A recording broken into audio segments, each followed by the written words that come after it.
What's more predictive of me probably flying to Florida soon? The fact that I just searched for flights to Florida, or the fact that maybe I'm in some zip code where it's common that people want to fly to Florida? It's the fact that I just searched, right? And it's timely. It tells you that something's happening right now. They would say, well, I know that the fish that I want to catch, maybe the particular type that I want to catch, is right there.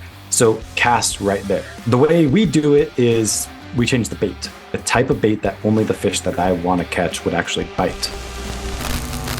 Hey there, welcome to the Jack Bosch Show. I'm super excited to host another episode of our podcast where we share all things about finance and real estate. So today we're going to talk about paid traffic to generate leads for real estate and in particularly for land. So houses also, but also land. And our guest is an expert in the space. And he is actually one of the few people that I ever met who actually figured out how to get leads from land sellers. Like, it's one thing to advertise to buyers, right? A lot of people want real estate. A lot of people want houses. You can advertise to the people that are in the market for a new house or for a piece of land and things like that. You can advertise on Facebook to groups that are looking for land and so on. But finding the sellers has always been a nut that was very, very hard to crack. Well, my guest has cracked the nut, and his name is Bateman. Brandon, how are you doing today? Doing fantastic and excited to be here, Jack. Wonderful, great. So first of all, tell me quickly, where do you live? Where are you from? So I live in Utah, pretty close to Salt Lake City, I kind of moved here partway through my life. Went to college out here and just never left. Yeah, for anybody who lives here knows. If you don't know, then don't come. We have too many people moving here. That's right. I mean, I've been to Utah now a few times for business reasons, and then also to go skiing. And I've been to Salt Lake City for a couple of conferences. It's a beautiful spot. But I totally understand. It's cold in winter, but it's blue skies. It's gorgeous, and you go skiing again. And in summer, it's gorgeous. The people are friendly. So I don't blame you for living there. Okay, so let's jump right in. So you figured out how to find sellers of real estate to paid traffic. Now, again, we all use, in the real estate world, we all typically use direct mail to get sellers. How do we know how to target somebody that wants to buy a house? So walk us through how you figured out how to find the right buyer, how to find the right sellers of land. And we'll talk about the buyers too, but particularly on the selling side, it's been the hard thing because there's very few criteria that indicate that somebody basically says, yes, I want to sell my land. Yeah, totally understandable. And it's a interesting way because when we're used to doing things like direct mail and we're used to targeting things like lists, then you're used to identifying who is the person at the end that we want to reach. And then you reverse engineer how to get in contact with that person, whether it's cold call Right. or direct mail or whatever the case is. And the way that you're pulling their information is usually by property information versus if we're going to online marketing, the data points look completely different. But just think about it. Just like public records can tell you like what kinds of land do they own and where is it? And you can know different characteristics about that. Someone's online activity tells you a lot about them. Like what kind of websites they visit tells you what kind of things are they interested in. You can connect their behavior online back to, or at least ad platforms connect it back to like credit card history and purchases and demographic information and tax information and intent-based information, which is really interesting. Like people generally are going to precede a lot of the actions that they take in their life with a Google search, believe it or not.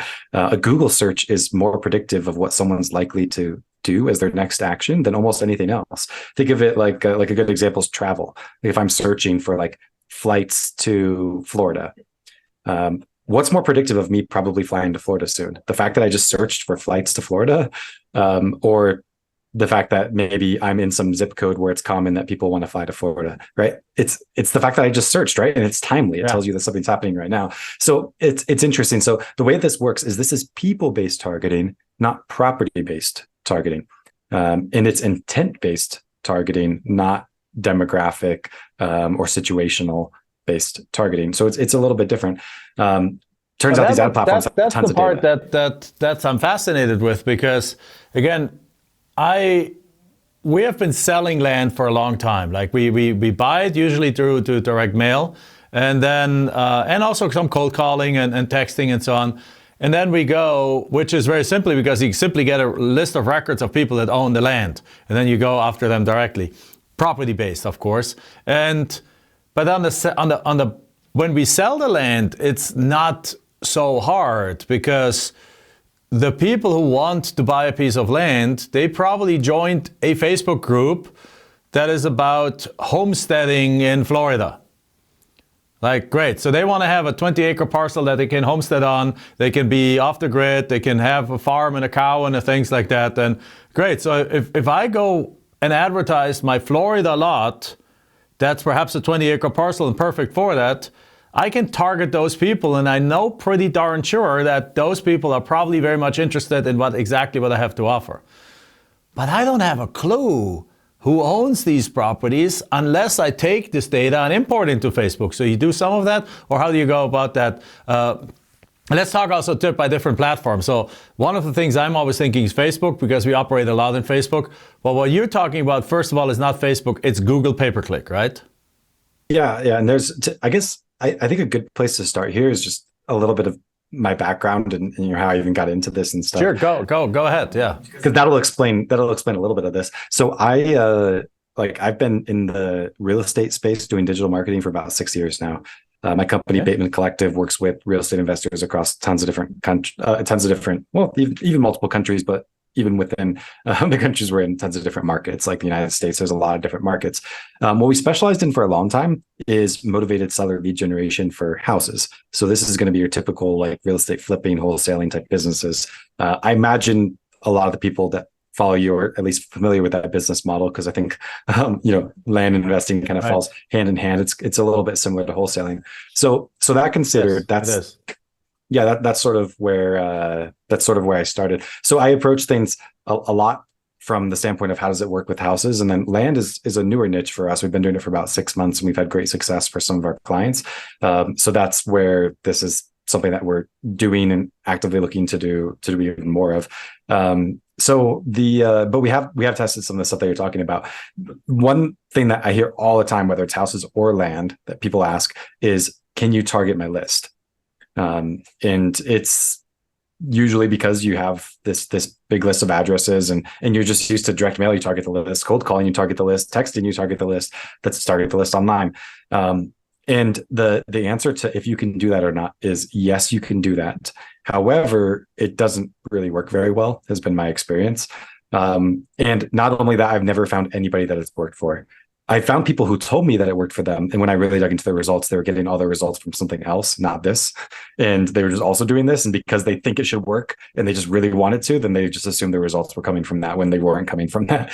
Right. So it's kind of like a square peg in a round hole, because what happens is like not all the data will match perfectly to the ad platform. And then you end up with a small audience. And these platforms are used for, well, number one, Google search is used for intent targeting. So if you're going to layer a list on top of what people are searching, one person from your list is going to search that month. And if you're lucky, you spend $20 on marketing that month. It's just not going to work. On social, it likes big audiences. Because again, if you have a list of 10,000 people, first of all, the overlay, once you actually import it, is only 2,000 people. And then of those 2,000 or 4,000 people, another 4,000 people, since it's intent-based, you have to wait for them to search for something that you can actually pop up in front of them. And not everyone searches for the fact that they have land or have a house and looking to sell it. Doesn't mean that they're actively, constantly going in there and entering search terms for it.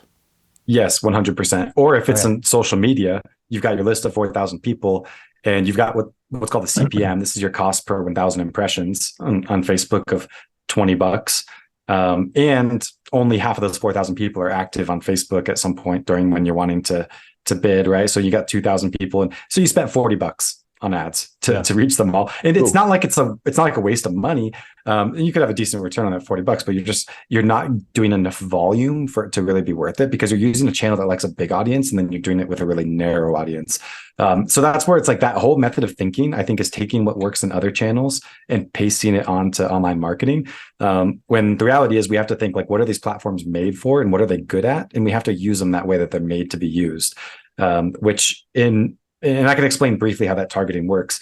There's so obviously it's going to be different per channel. We're going to have Google PPC, and then we're going to have Facebook ads. Those are the core channels that we're doing from a paid ad standpoint. And Facebook ads is going to be your very much you're targeting a lot of people, and they're self-qualifying. So you're going to reach a ton of people, like more than you're probably used to for direct mail. Because direct mail, you might pay 40 cents or $1 to send whatever you're going to send, be it postcard or letter or whatever. Facebook, you're going to pay like 2 cents to get in front of them. But the rate at which they respond to that's much lower, right? So your funnels just cuts off a lot of people at each stage. It's more of a mass form of marketing. And then Google, on the other hand, is intent-based, right? So we're thinking, well, maybe I don't know exactly which property I'm going after, but I know that somebody who's geographically located in this area is searching for a way to sell their land. That tells me that maybe they could be a good fit for me. And then you generate leads. And then the key to this is where I've seen other people go. So they're searching, and you're basically doing pay-per-click. So when they're searching for, like, looking to sell my 20 acres, then you have put ads in the background that basically have certain of those keywords that get triggered when they search for that, and your results come up. And it's like, yeah, I'm buying land. And then they click on it, they fill out the form, and you pass that on to your customer, because in this case, they basically self-identified as having a piece of land to sell, and they reacted to your ad and gave you their information. Exactly. And that's okay. Yep. And a lot of people think that's where it ends. In my mind, that's kind of the start of the targeting, because you got that. And then this is where, like, that is where a lot of marketers end. But where you really get success with these platforms is you do a really good job of understanding, was that lead the type of lead that we want or not? And that could be, are they actually interested in selling or stuff? And it could also be, is it the type of land that we want?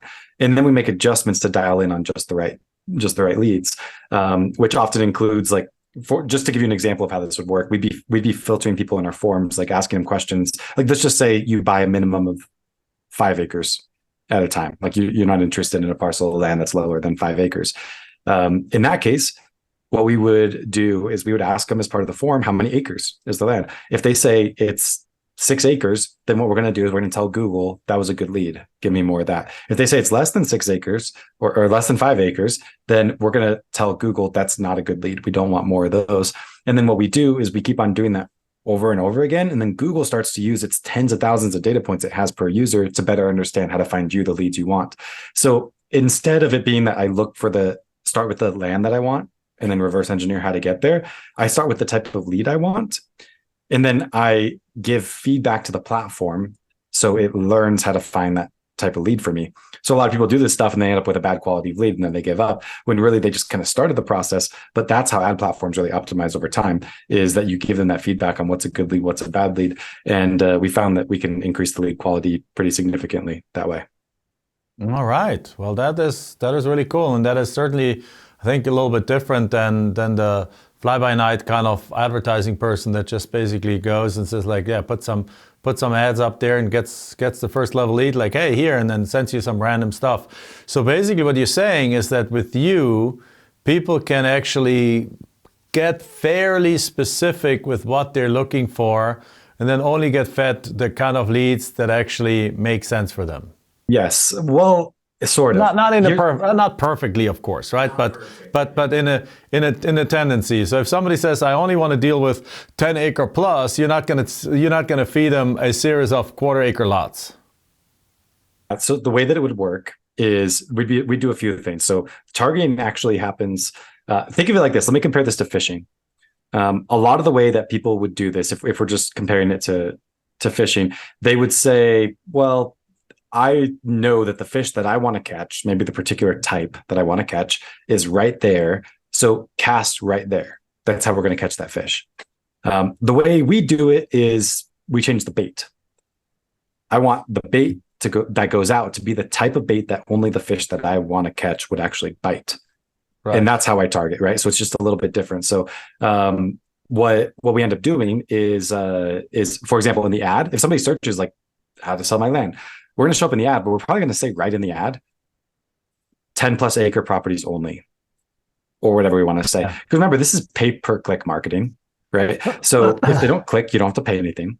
So we're going to say right in the headline, like, don't click this if you're not this person, right? So we qualify right there.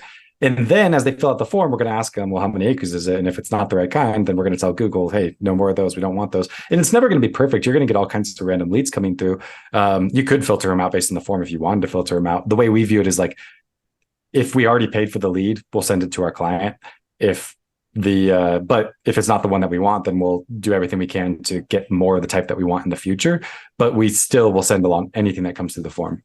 Yeah, and that is very, very smart. And I think I want everyone to pay attention right now to this really closely. If you're ever thinking about doing your own lead, if you're thinking about doing your own pay-per-click, if you're basically saying like, just going to do this myself, I wouldn't recommend. I would rather recommend you hire Brandon Bateman and his company. So we'll put the link in there. It's, I think, under jackbosch.com/Bateman. You can actually go and contact them. But I have to smile because I learned that the hard way. So back in 2004, 2005, so we're talking 20 years ago, we used to do big land auctions. So we used to go and we used to buy 80 properties a month. So over a 3-month period, we would buy 240 to 250 properties. And then we put up one auction a quarter, like 3 to 4 auctions a month. Every 3 to 4 months, we would put up a big land auction, rent out the big convention center, 15,000, 20,000 square feet, spend about $200,000 in advertising, television, radio advertising, newspaper, billboard, and just around that time, we started playing with pay-per-click advertising. But we made one mistake. So we literally put like a $40,000 budget into that, but we didn't understand it at the time. And we, as you said, it's pay-per-click. So instead of what we did, instead of qualifying our leads and only have the leads click that are willing to pay, we had the stupidity back in the days, and again, you learn from your lessons, but the stupidity to actually advertise phrases like free land. Because in our land auction, we would give away a piece of land for free every hour. Because these were about 8-hour auctions. We would sell about 250 properties in 8 hours. So it's like, what is that? That's like about 30 properties. And we would sell 200 on the main stage. And then we had a second stage where we do a silent auction for another 50. So we'd put 200 properties over about 7 to 8 hours. So that makes about 30 properties, 20 to 30 properties an hour. So basically we would go 25, let's say, a property. So every 2 to 3 minutes, a property would sell. It would go very, very quick. But then every hour, in order to also attract people and create in an auction environment, you don't want to have just like the 30 bidders that buy all these properties or the 80 bidders. You want to have 800 people so that the 80 actual bidders feel like, oh my God, there's tons of competition around you. Mm-hmm. Right? What we ended up doing in that environment is we that's why we did advertising all over, so we get 800 people in. But the stupidity was that we actually put the ads up as free land. So guess what happened? We ran through our budget like freaking crazy. Because if somebody searched for free land, our ad would put up, and then great, they would click on it and click on it and click on it. And yes, those people would show up, and in aftermath, it was probably worth it because they filled up the room. But think about it, what kind of a buyer are you attracting when you're advertising free land?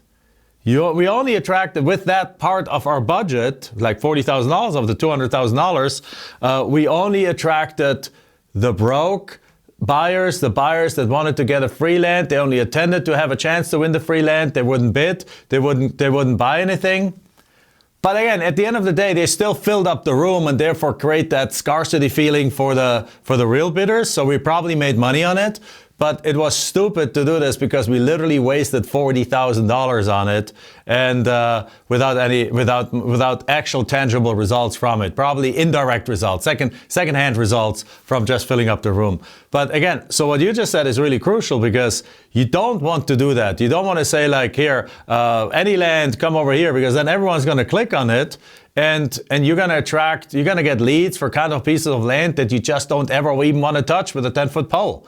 Or for the houses you don't want to. If you don't want to buy in a certain neighborhood, then you don't want to pop up for when people say like house for sale, XYZ neighborhood. That's the kind of ads you don't want to pop up for, because if you do, or do you want to put in the ad, we only buy here, here, and here, so that people say like, well, that's not where what my house is. I'm not going to click on it, because that way you only get the leads that we went for volume of clicks instead of quality of clicks. Yep, 100%. And that's where most of the clients I've worked with, they usually bring down their traffic, they bring down their lead volume when they work with us, but they ended up with more revenue because that's always been the focus. Because that's about like the getting standard. 500 leads. It's getting about the 30 leads that actually turn to contracts. Percent. So that's definitely the focus. And there are some natural, I think it's worth talking about like where there can be difficulties in targeting land and how far you can push that. One of those biggest things is location targeting. When you're trying to do it online is a little bit difficult because I can't target people based on where their property is. I can target based on where they are. And I'm sure as well as anybody. I'm sure that's a big difference between houses and land too, because most people own houses where they live, but most people don't. Their land is somewhere completely different often. Yep, it's super common. So it's like, well, let's just say we target Texas, for example. Is more of our land going to be in Texas that we get than other states? Probably. Like it's probably decently likely, but could somebody own a piece of land in Alaska and live in Texas? Absolutely, and it happens all the time, right? So that's one of the constraints, right? The other constraints are if you do have really specific requirements, like you can for your land, you can push. And we have some clients that are really specific in what they need, some clients that are less specific. You can try to push everything in your favor. You're qualifying in the ad copy, we're disqualifying in the form. We're trying to target the right geolocations, the right keywords, all that kind of stuff. But it's not quite as targetable as direct mail. Like if you're just doing like a few deals and you just really need like these pieces of land for your deals, then those types of channels are going to be better. Where online marketing works is you're jumping into a much less competitive advertising space, and you're more targeted from the psychographics of the person, like the people that you're targeting, they want to sell because they are inbound. But at the same time, it's you have to be a little bit more willing to expand your buy box, because otherwise you'll end up throwing away a lot of leads that could be qualified, could turn into at contracts. least geographically you want to do that, and then of course type of property too. But one thing that just comes up to mind, so by saying that, yes, so that we don't know where the actual property is, so if we focus on people in Texas, then probably 60% or so plus minus of the leads they get are going to be Texas properties, but 30-40% might be all over the United States. On the other hand, though, if you do that, one of the downsides is you're really probably never going to get in front of the person that lives in Alaska but owns a property in Texas. Unless you expand your search into Alaska. You basically go like, hey, Alaskans, you own property in Texas or so. But so it's those fall outside of the box. So one of the things that tells me is that this is a fantastic strategy, but ideally it's best used in conjunction with other strategies, right? Would you agree? I would agree, and I'd say the or it just fits your business model really well. In my opinion, the more specific your business model, and the more specific, like if you only work with land in Texas, could you make this work? Absolutely. It might work well. We have clients that are in a single state where it works well for them. There I would have multiple channels. If your business model is that you can deal with a variety of types of lands and in a variety of markets, and you mostly just need to get it at the right price, it has to be a good deal, then this is even a better fit. So I'd say it kind of depends a little bit. I always think for marketing, my opinion has always been more channels is better. You have to have enough resources to do them well, of course. Yeah. So that's where it's going to depend on what your marketing budget is. Like if you've got $5,000 a month and you're trying to split it across multiple channels, you're never going to have the focus to go in multiple channels, and you're probably not going to have the budget to afford individuals who are specialized in those things. Let's just say you've got enough for $5,000 to $10,000 per marketing channel that you're in each month. I think diversification is always great, and you'll notice different things from different marketing channels for sure. Yeah, no, that makes sense. Now, also from experience, though, I think particularly, I mean, if you're in the housing area, it's very common to be in one market. But then again, in the house, if you do this for houses, it's easier to be very specific because you get less of like all of a sudden, I own a house in Alaska, and you're like, oh, what do I do with this now, right? But if you're looking really for houses in Texas. But one of the things that I don't think that the fact that a lot of people own land in other areas than where you search for is actually a big problem, unless somebody's really very narrow-minded.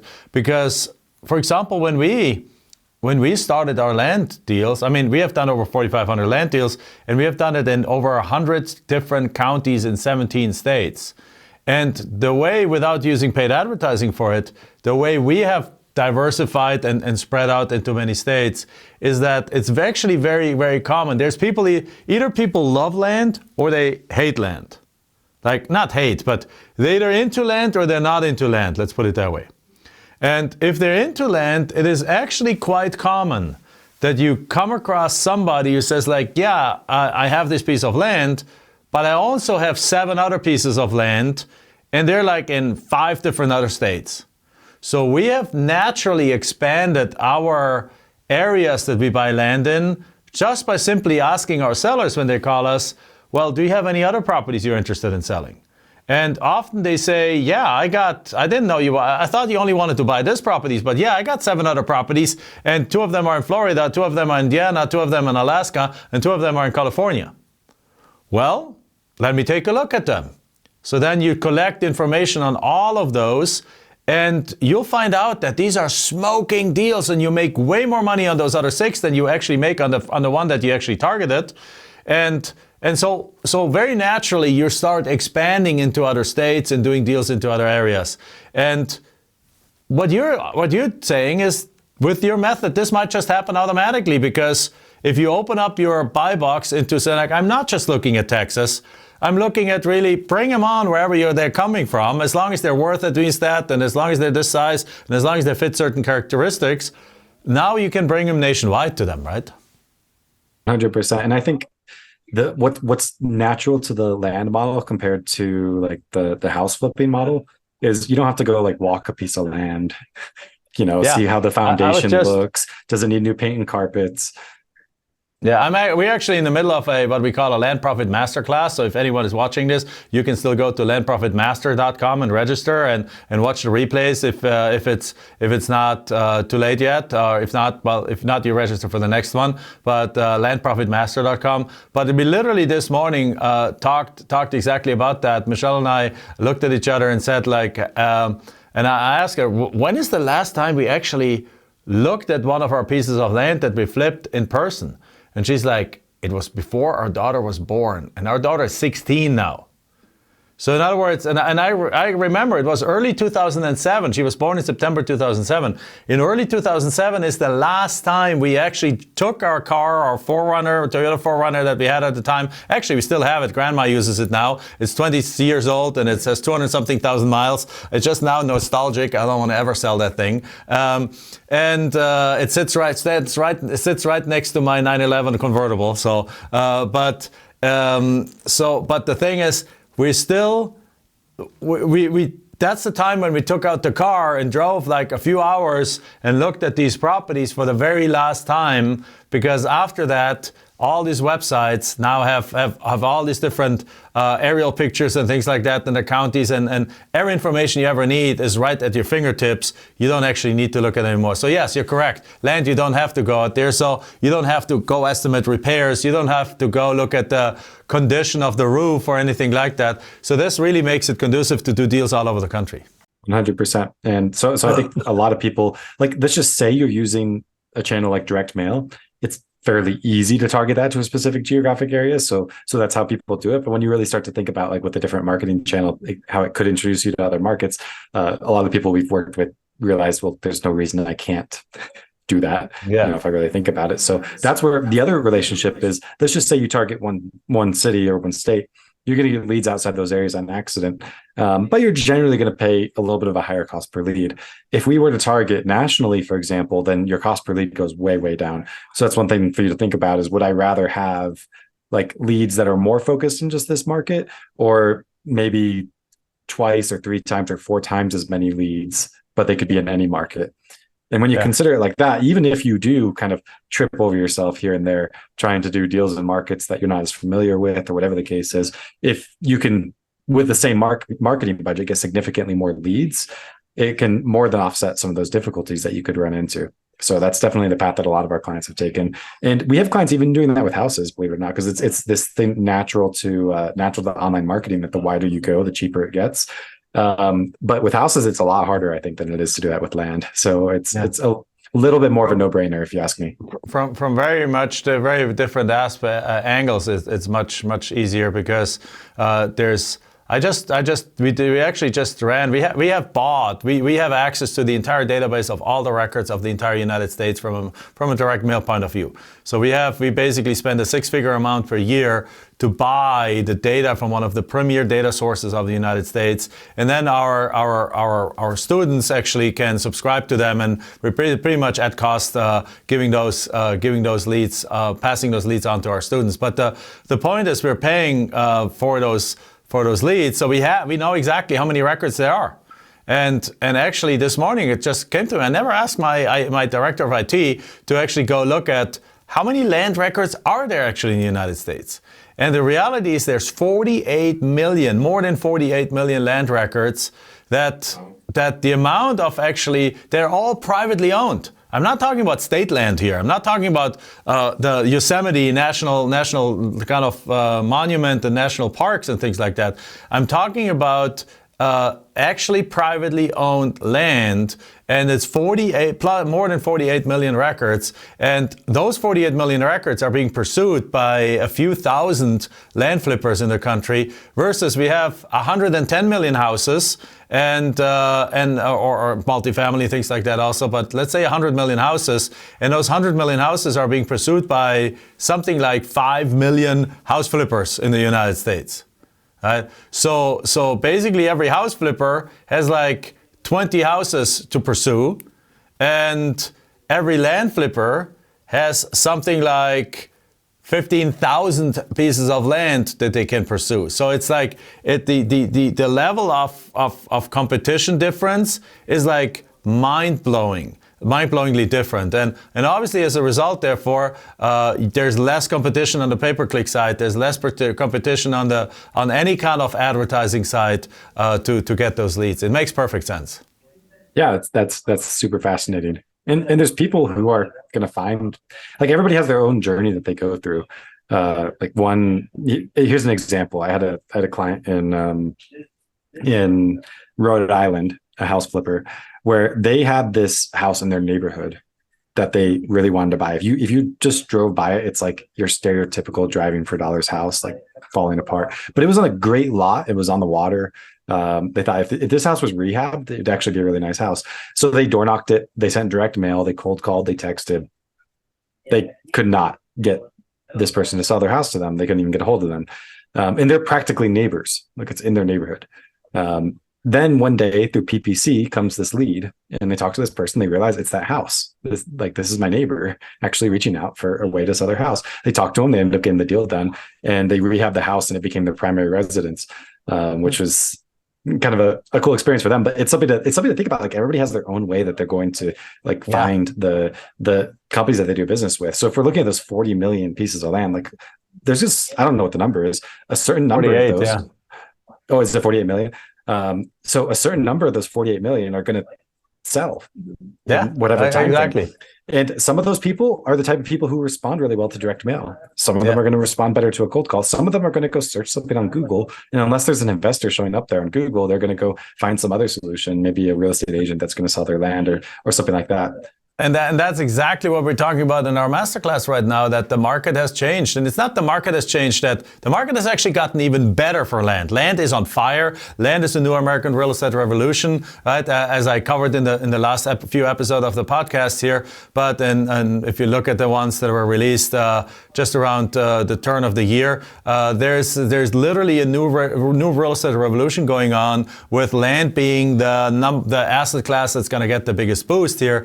But you can't, the way you go about getting these leads has changed a little bit. And one of the things is, we used to go direct mail and we used to just go do gangbusters, but people's attention has disappeared, and people are just not opening mail as much anymore. People are not responding to mail as much anymore. There's much competition. As I mentioned, there might be 3,000 people around the country to do this full time now, most of them taught by us, but But this is nothing. There's more people doing house flips in our city than there is people doing land flips in the entire United States. So it's just, I think exactly what you're saying is happening is that, like, some people respond better to cold calls, some people respond better to texting, some people respond better to the direct outreach, to paid advertising, to pay-per-click and Facebook and so on advertising. So yes, that's exactly what we're seeing. That's exactly what we and our coaches in our company are already pivoting to. That's why I asked you to come on here. When we talked a few months ago, and he's like, I figured out pay-per-click for land, I was like, bing, dollar signs in my eyes, and I was like, yes, I need to. That's what we need to bring out there to the world, because it's still it's a blue ocean as an asset class already anyway, but now even from the advertising side of it, it's even more blue ocean, because you are one of the very few advertising agencies that have actually figured out how to make that happen. Yeah, I'm honored to have it's been a fun journey, and it's still, like, in my mind, like, our product and land is still in its infancy. Like, there's so much more to grow and to get better at how we do this. But certainly a lot of the principles that we know from the like single family housing industry apply very well to land. I mean, you're just selling land instead of houses, but a lot of how you target the keywords, a lot of what's going to work better on a landing page and stuff like that is very similar. Wonderful. Great. So with that said, again, the best way to get a hold of you is simply going to jackbosch.com/Bateman. And go, you go to your page, can check you out, you can go hire you guys on, and so you're actively taking clients, right? We are actively taking clients and definitely looking to grow the amount of data we're collecting and the amount of insights we're gaining in the land investing space right now. Now, just to be clear, guys, though, this is not necessarily the offer for you if you have a $200 budget. Okay, so when you work with a professional advertising agency, they charge a very well-earned management fee because they have to figure this out in the background and do those things, and then you actually have to pay for the actual advertising. So the minimum that I think that you guys kind of require for somebody to work with you is a couple of $1,000s a month, right? I think $3,250 by the time you add all those costs that you can incur together is the minimum. A lot of people are going to start somewhere between $5,000 and $10,000 a month. Okay, so there we go. So the minimum is $3,250. It's say $3,300, and then it goes up from there. So again, if this is really for you, if you're watching this, listening to this, if you're already in the land space, if you're already perhaps in the real estate space and you want to add land to it, and you understand the value of investing in your marketing. Marketing is not spending, it is investing. Because think about it. You can't sell anything, you can't make any money without a deal. And you don't get the deal if you don't do marketing for the deal. Like, if that's not you yet, then okay, then you go do some other strategies that we have shared in the past, and strategies that we will share in the future. Like we're soon going to do a podcast where we talk to you how to actually get deals without any marketing. Right? And it's not necessarily a strategy that you can do for scale, but it's a strategy you can find to get a deal here and get a deal there, and then perhaps make this first $10,000, $15,000, $20,000. Use that to perhaps get into coaching coaching with us, or ideally with us, right? And then as you then start doing more deals, and as you start making the cash flow and you make the profits, that's when you go and start hiring somebody like Brandon. Having said that, if you're already that, because I know our audience, there's a lot of people listening to that are already doing 6 figures and multiple 6 figures and even 7 figures in land, you guys are the right candidates to go work with Brandon. So check it out, contact him. And with that said, thank you very much for being with us today. Awesome. I've enjoyed this. Thank you, Jack. Thank you. With that said, guys, that concludes the latest episode of our podcast, how to make pay-per-click work for land, how to make pay-per-click work to not just attract buyers, which has been done for a long time, but actually sellers. It is absolutely fascinating, and the breakthrough here is that you can now actually make it work for land too. So super excited for that. Again, give us the 5-star review, share it with your friends. If you're watching this on iTunes, give us again the 5-star review as I mentioned. If you're watching it on YouTube, hit that subscribe button, hit that notification button. And again, the more people know about this, the better. With that said, thank you very much. Bye-bye.